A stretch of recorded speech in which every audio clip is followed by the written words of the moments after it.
ناظرین السلام علیکم. آپ دیکھ رہے ہیں آمنا سامنا کا خاص پروگرام مثالی شخصیت میں. آج ہمارے مہمان ہیں ممبئی شہر کی ایک جانی پہچانی شخصیت, ایک طویل عرصے سے خدمت خلق کے حوالے سے نمایاں نام انجام دینے والے اہم شخصیت محترم جناب عبدالرؤف سمار صاحب, مسلم ایمبولینس سوسائٹی اور سابو صدیق ہاسپٹل سمیت مختلف سماجی و فلاحی کاموں کے آپ سرپرست اور روح رواں ہیں. اس کے علاوہ بہت سارے ادارے سے وابستگی ہے. آئیے ہم ان سے آج خدمت خلق کے حوالے سے مختلف موضوعات پر بات کریں گے. سب سے پہلے آپ کا خیر مقدم ہے سمار صاحب. اس وقت ہندوستانی مسلمان بہت زیادہ کنفیوز ہیں اور مایوسی کے شکار ہیں, اس کی وجہ کیا ہے؟ شکریہ, آپ نے مجھے اس پروگرام کے لیے منتخب کیا. میں اس کا اہل تو نہیں ہوں, لیکن اب آپ کی نظر انتخاب پڑی تو کچھ نہ کچھ تو ضرور کہوں گا انشاءاللہ. یہ مایوسی کا تو آپ نے صحیح کہا, ہم سب کے سب اس کا شکار ہیں. ہمارے علماء بتاتے ہیں کہ مایوسی نہیں ہونی چاہیے, ہر حالات میں صرف اللہ پر بھروسہ ہونا چاہیے. لیکن آج کے کچھ حالات ایسے ہو گئے کہ نہ صرف مایوسی ہے بلکہ ایک طرح کا خوف ہے. لیکن یہ بھی اللہ کی طرف سے ہے اور ہم کو اپنے ارباب حکومت, ارباب اقتدار کے ساتھ اچھا گمان رکھنا چاہیے. اگر ہمارے حالات اچھے ہوں گے, اگر ہم اپنی طرف سے ان کو پازیٹیو رسپانس دیں گے تو ان کے دلوں میں بھی ہمارے لیے اظہار محبت کا جذبہ آئے گا. کیونکہ یہ ایکشن ری ایکشن تو ضرور ہوتا ہے. ہمارے دلوں میں جیسا ہوگا وہی بات ہماری زبانوں پر آئے گی. ہماری زبان سے اچھے نیک کلمات نکلیں گے تو ان کے لیے بھی وہ مجبور ہوں گے کہ ہمارے ساتھ بہتری کا معاملہ کریں. حالات بہت زیادہ کشیدہ ہیں, نہ صرف ہمارے ملک میں بلکہ عالم اسلام میں آپ دیکھیں تو پوری جگہ پر اسی طرح کی کشمکش چل رہی ہے. لیکن ہم کو مایوس ہونے کی ضرورت نہیں ہے. ہم کو اپنا خود محاسبہ کر کے اپنے آپ کو بدلنا ہے, اللہ کی طرف لو لگانا ہے. یہ حالات اسی طرف ہوتے ہیں کہ اللہ ہمیں چاہتا ہے کہ ہم اس کی طرف لو لگائیں, ہم اس کی طرف اپنے قدم بڑھائیں. تو ہم ایک قدم بڑھائیں گے اس کی طرف سے انشاءاللہ اور مدد آئے گی. اور میں سمجھتا ہوں کہ حالات ضرور بدلیں گے. کوئی بھی چیز ہمیشہ تو رہتی نہیں, خزاں کے بعد بہار, بہار کے بعد خزاں, اللہ کا دستور ہے. تو انشاءاللہ حالات اچھے ہوں گے. ہم کو اپنی طرف سے متحد ہو کر اور نیک نیتی سے کام کرنا چاہیے.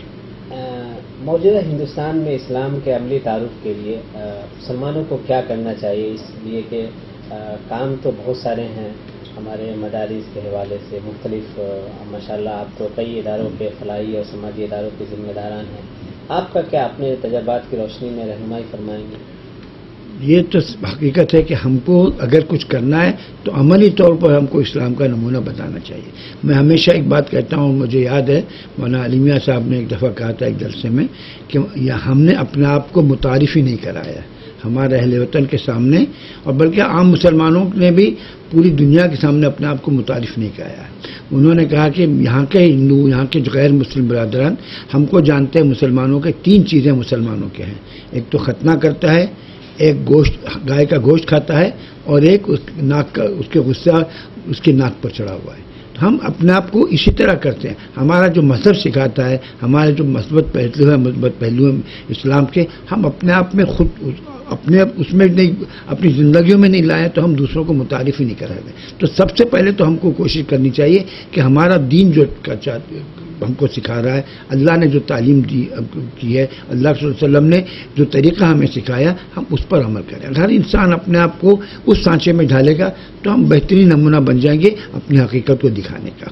تو یہ سب سے بڑی بات ہے, متعارف کرائیں, اپنے آپ کو کہیں. کیونکہ ہمارے بارے میں لوگوں کو جو ہم کو جانتے نہیں ہیں ان کے بہت زیادہ شکوک ہیں کہ مسلمان ایسے ہیں, دیش دروہی ہیں, دوسروں کا ساتھ دیتے ہیں, دہشت گرد ہیں. حالانکہ ہم سب جانتے ہیں کہ اسی حقیقت نہیں ہے, لیکن چونکہ وہ اسی نظریے سے دیکھ رہے اور ہم نے اپنی طرف سے کوشش بھی نہیں کی کہ نظریہ بدل سکے اجتماعی طور پر اور انفرادی طور پر. دونوں جگہ اگر ہم اپنے آپ کو صحیح طور پر پیش کریں تو کوئی وجہ نہیں کہ ہم دوسروں کو متاثر نہیں کر سکیں. آپ اتنا بڑا کام کر رہے ہیں ماشاءاللہ, کروڑوں کا پروجیکٹ ہوتا ہے, اور این جی او ورک کے اعتبار سے آپ کو کہیں نہ کہیں جو مرکز میں مودی کی سرکار ہے اور دوسری جگہ جو حالات ہے سیاسی اعتبار سے بھی اور سرکاری سسٹم کے اعتبار سے, کن مشکلات کا سامنا کرنا پڑتا ہے؟ کیوں لوگ خوف زدگی میں شکار ہے کہ یہ کام بہت مشکل ہے اس لیے لوگ آتے نہیں ہیں؟ آپ اپنے تجربات کے حوالے سے. این جی اوز کا جو کام ہے میں سمجھتا ہوں بہت ضروری بھی ہے اور مشکل بھی ہے. عام طور پر جو لوگ کرتے ہیں میں نے محسوس کیا ہے کہ کام تھوڑا ہوتا ہے اور اس کا چرچا بہت زیادہ ہوتا ہے. ہم اپنے آپ کی خود نمائی میں بہت زیادہ رہتے ہیں، اس وجہ سے اصل کام ہو نہیں سکتا ہے.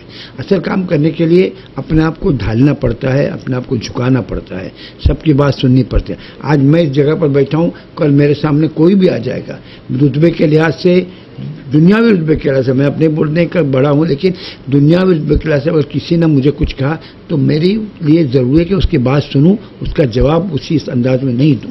لیکن عام طور پر ہم دیکھتے ہیں کہ ایسا نہیں ہوتا ہے.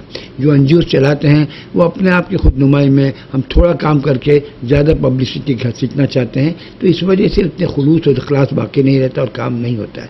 لیکن یہ ہے کہ اس کام میں میرا جو ذاتی تجربہ ہے 32 سال کی زندگی کا اس خدمت میں، کہ ہم کو اپنے آپ کو جو سربراہ ہیں اس کو نیچے ڈھالنا ہی پڑے گا. میں یہاں پر میرے پاس حدیث کے کچھ لوگوں نے کچھ دیے، اس میں ایک مفہوم بتا رہا ہوں کہ اب جو ہے کہ اللہ تعالیٰ جس کو کسی کا اس کا ماتحت بناتے ہیں، کسی کو کوئی عہدہ دیتے ہیں، تو اللہ اس کا مقصد پورا نہیں کرے گا جب تک کہ وہ لوگوں کی خدمت کا کام نہیں کرے. لوگ جو اس کے پاس آتے ہیں ان کی اگر مخلوق خدمت کا کام نہیں کرتا تو اللہ کی طرف سے مدد بھی نہیں آتی.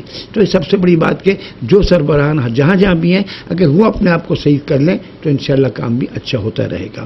اور یہ جو آپ نے کہا کہ حکومت کی طرف سے، تو یہ کہ ہم جو کام کرتے ہیں اس میں ہم کو چاہیے کہ جو لیگل ہے، جو قانونی طور پر ہم اسی لحاظ سے کام کریں. اگر ہم نے غیر قانونی کام کیا تو چاہے کوئی بھی حکومت ہو ہم کو ہمیشہ خطرہ رہے گا. میں جانتا ہوں اتنا آسان نہیں ہے، قانونی طور پر بہت سی دشواریاں آتی ہیں، بہت سی چیزیں ہم کو کرنا پڑتی ہیں، کبھی پیسوں کی کمی رہتی ہے، اور خاص طور پر ایسے بڑے اداروں میں جہاں لوگ اگر پوری طرح سے تعاون نہیں کریں تو پیسے کی ہمیشہ کمی رہتی ہے.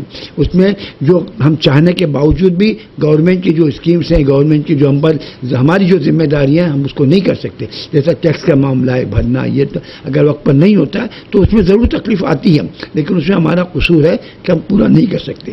جہاں تک اداروں کا تعلق ہے، ہم جیسے اداروں کا، اس کے پاس فنڈ کی کمی ہونے کی وجہ سے ہم فوراً نہیں کر سکتے. لیکن ہماری نیت ایسی نہیں ہے کہ ہم نقصان پہنچائے، غلط بات کریں، تو اس کا اثر پڑتا ہے. میں نے دیکھا ہے کہ جب افسران بھی آتے ہیں پوچھتے ہیں، لیکن جب چہرہ دیکھتے ہیں معلوم کرتے ہیں کہ نہیں بھائی نیک نیت سے کام ہوتا ہے، تو ایسا نہیں کہ ظلم کرتے ہیں، تب تکلیف نہیں پہنچاتے، سہولت دیتے ہیں، ہم کو بتاتے ہیں تو اس طریقہ سے کام کریں.